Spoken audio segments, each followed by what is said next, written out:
बैठो बैठो नहीं तुम बैठो mummy Saturday mummy hello guys कर તું કર દે ना તને આવડે છે ને नहीं આવતું કે તે બોલવાનું हेलो गाइस बेटा सुआ सुआ वे उठ गए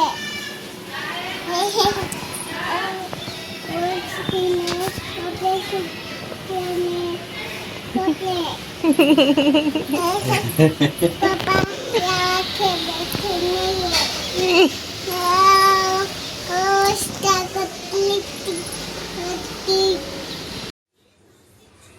હે family welcome back to my channel life with Jigna. તો આજે છે શનિવાર અને તારીખ થઈ ગઈ છે 30 તારીખ. તો અત્યારે સવારમાં બધું કામ ફિનિશ કરીને ફ્રી થઈ ગયા છે. હવે ખાલી રસોઈ કરવાની છે. તો આજે હું રસોઈમાં મારી માટે કાચી કેરીનું શાક. આ વખતે મેં ઉનાળામાં સેકન્ડ ટાઈમ જ કેરીનું શાક બનાવીશ. નહીં તો આમ તો 3-4 વાર હું બનાવું, કારણ કે મને કેરીનું શાક ભાવે છે. એટલા માટે અહીંયા કોઈને ભાવતું નથી કેરીનું શાક, એટલે હું મારી એકલી માટે જ બનાવવાની છું. અને આમ પણ પપ્પાનું ઓપરેશન છે એટલે એમને ખટાશ ખાવાની નથી, અને મમ્મીને ખાટું થોડું સબ્જીને ઓછું ભાવે છે કેરીનું. તો બસ હવે હું ફટાફટ કેરી સમારું અને કેરીનું શાક બનાવીએ. हेलो गाइस कर मम्मी હજી તો કેરી સમારવાની મેં સ્ટાર્ટ જ કરી છે, ત્યાં તો શ્રી આવી ગઈ છે કેરી ખાવા માટે. લે કેવી લાગે છે? सारी મેં પણ 1-2 પીસ ખાઈને જોયા, એટલી બધી કંઈ ખાટી છે નહીં.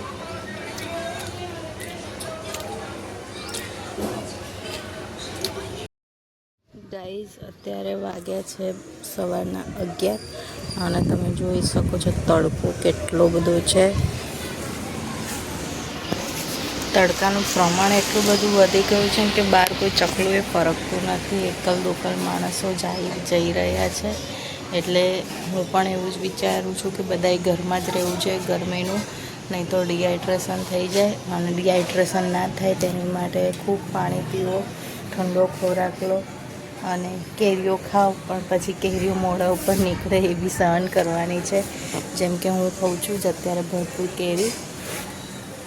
અને શ્રીજા અંદર બેઠી છે એટલે બહાર નહીં આવી, નહીં તો અમે આવી ગયો. વિડીયો ચાલુ કરીને તો કંઈ નહીં, તડકામાં બધા સેફ રહેજો અને ખૂબ પાણી પીજો, જેથી તમને કોઈ તકલીફ ના થાય.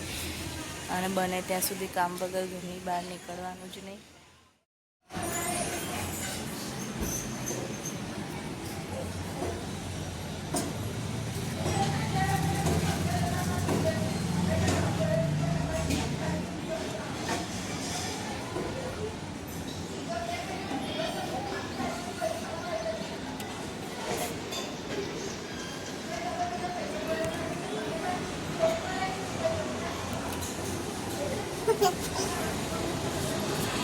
ચલ તડકામથી અંદર આવશે. તો જમી કરીને ફ્રી થઈ ગયા છે. હવે ઘસીશું વાસણ ને કપડાં સૂકવવાના બાકી છે.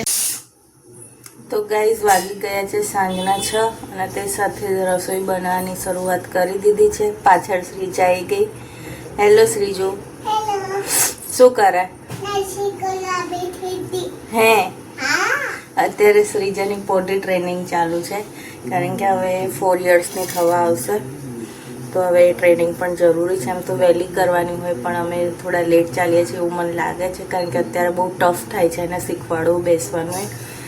પણ કંઈ નહીં, ધીમે ધીમે શીખી જશે. તો બસ અત્યારે દાળ બફવા મૂકી દીધી છે અને રાઈસ પલાળ્યા છે. એ બની જાય ત્યારબાદ આજે છે બાફેલી સરગવો અને આખી ગવાનું શાક. અત્યારે હવે રોટલીનો લોટ બાંધીશું. તો બસ ફટાફટ ચલો રસોઈ કરીએ, કારણ કે લેટ થઈ જશે. તો બસ આજના વિડીયોને અહીંયા જ એન્ડ કરીએ છીએ. વિડીયો પસંદ આવ્યો હોય તો વિડીયોને લાઈક કરજો. ચેનલમાં નવા હોય તો ચેનલને સબસ્ક્રાઈબ કરવાનું ભૂલતા નહીં. મળીએ કાલે એક નવા વિડીયો સાથે. ત્યાં સુધી આપ સૌને જય શ્રી કૃષ્ણ. Bye bye.